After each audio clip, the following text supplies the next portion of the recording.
Bangunan bercat biru dengan pagar berwarna kuning ini menjadi saksi bisu kasus kekerasan seksual terhadap belasan santriwati yang terjadi di Kota Bandung.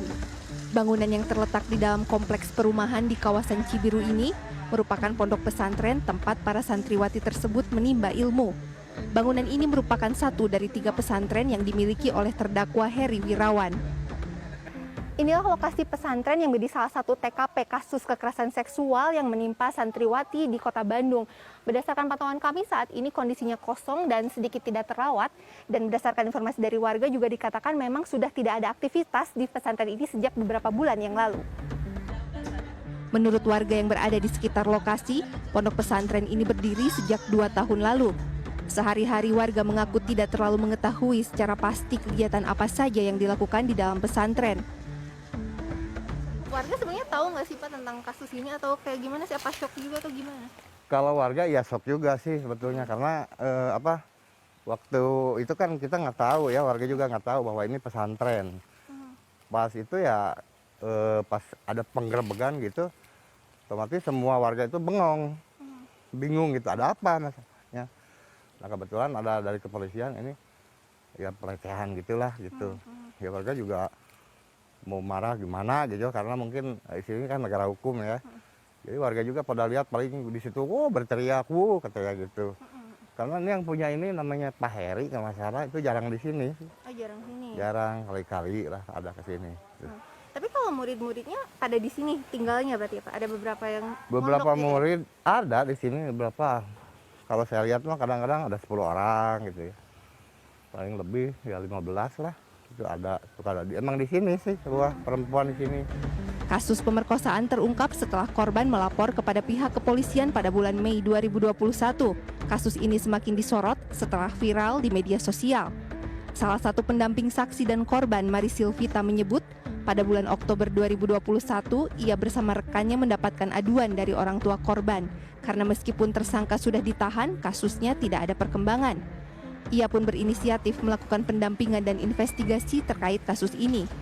Dalam temuannya diketahui ada belasan santriwati yang menjadi korban perkosaan oleh terdakwa Heri Wirawan yang merupakan pengurus dan pemilik pesantren. Beberapa korban bahkan hamil dan melahirkan. Salah satu orang tua korban mengatakan anaknya setelah pondok pesantren ini ditutup, kemudian kan harus mencari sekolah sendiri masing-masing. Ada yang sekolah kemudian di SMA. Setelah diterima, kemudian pihak sekolah tahu mereka punya bayi, malah pihak sekolah memutuskan untuk mengeluarkan santriwati ini karena sudah memiliki bayi atas dasar kebijakan sekolah. Ini kan miris sekali gitu. Sekolah mestinya menjadi pendukung ya, mestinya merangkul anak-anak yang masih mau sekolah, kenapa jadi dipersulit? Saat ini kasus sudah ditangani oleh Kejaksaan Tinggi Jawa Barat dan sudah memasuki tahapan persidangan dengan agenda pemeriksaan saksi-saksi. Sidang berlangsung secara tertutup karena berhubungan dengan anak di bawah umur. Saksi itu kurang lebih 40, masih kita pemeriksaan saksi itu dari kejaksaan ya Pak ya, karena belum selesai, nanti kita di bersidang lagi itu masih masuk ke saksi dewasa, jadi saksi-saksi yang mengetahui pokok perkaranya secara dewasa. Sementara itu, berdasarkan data dari Kejaksaan Tinggi Jawa Barat, tercatat ada 12 santriwati yang menjadi korban pemerkosaan yang berlangsung sejak 2016 hingga 2021. Terdakwa diduga melakukan pemerkosaan di beberapa tempat, mulai dari pesantren hingga apartemen dan hotel di Kota Bandung. Dari korban-korban yang kita temukan ada 12 orang ya, 12 anak itu memang sudah ada yang sudah melahirkan. Berapa jumlahnya? 12.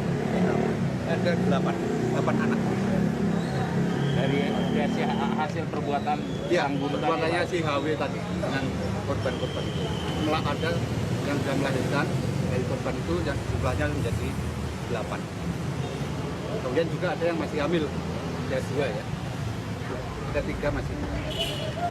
Atas perbuatannya, terdakwa dijerat pasal 81 Undang-Undang Perlindungan Anak dengan ancaman 15 hingga 20 tahun penjara. Laisa Nisa, Kahvi Jati, Bandung, Jawa Barat.